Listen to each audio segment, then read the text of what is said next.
I'm Jimmy Bach, and this is History with Jimmy, along with our award-winning producer, Chandler Holmes, and our local historian, Jake Luda, is back with us.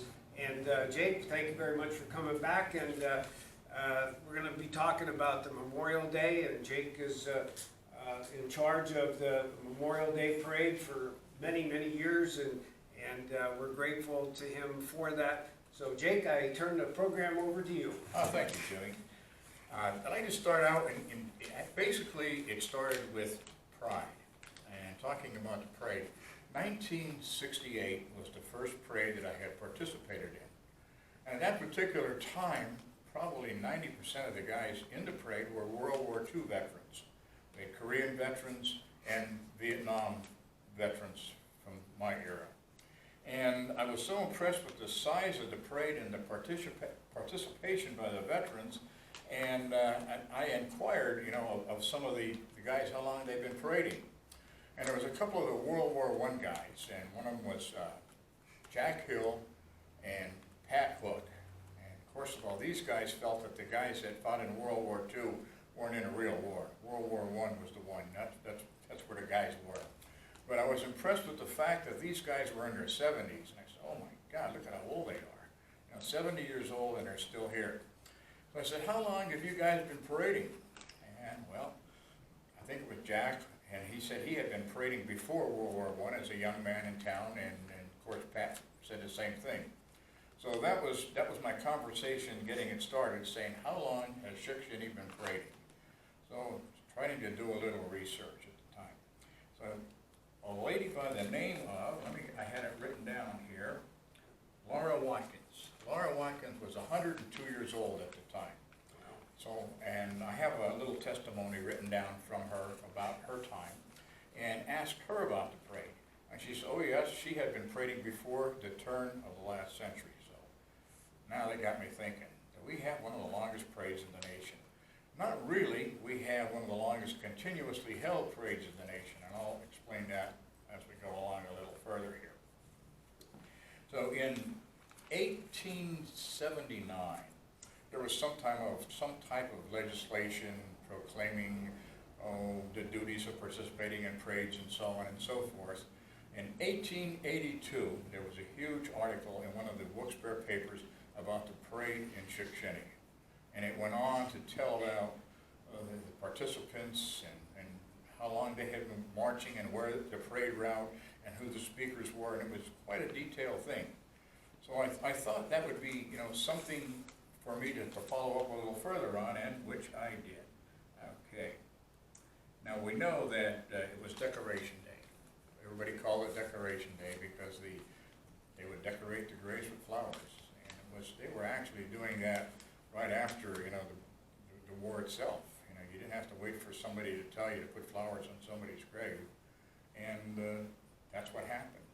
And because of common usage, people doing the same thing, it became a standard thing. And then I think officially 1971 it became an official holiday, and it was called Memorial Day at that time. So Shickshinny had been very true to her veterans in all those years. So the thing that I wanted to know, I'm looking here. Now, I guess I have nothing more on the technical aspects of it, but one of the things I really think was important, politically during the Vietnam War, Vietnam was not a very popular war.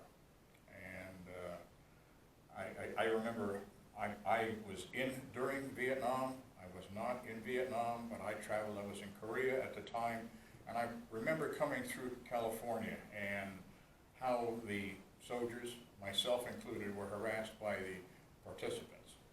And at that time, many of the communities kind of felt the same way. Get the boys out of there. We don't belong there. It's not our war. And they discontinued their parades. And you might remember some of the local communities themselves that had parades no longer. Not Shickshinny. Shickshinny was true to her veterans. And that's why I feel it is so important for me and my fellow veterans here at the VFW and the American Legion to continue with this great tradition. And it's not the VFW's parade or the American Legion's parade. Shickshinny's parade. And that's what I have to say about our Memorial Day parade. Jimmy, I want to thank you for, inviting me. This particular picture here is reminiscent of that particular time when we had all these veterans marching down the street. We had so many of them, and I know probably half the guys right here, and unfortunately, probably not many left. But that was the pride of Shickshinny. When we would form up for the parade at the VFW in Shickshinny here, there were actual arguments that who would carry Old Glory. And there wasn't fights over it, but says, no, this is my turn. But it's the pride of our local vets. So that's what I have, Jim.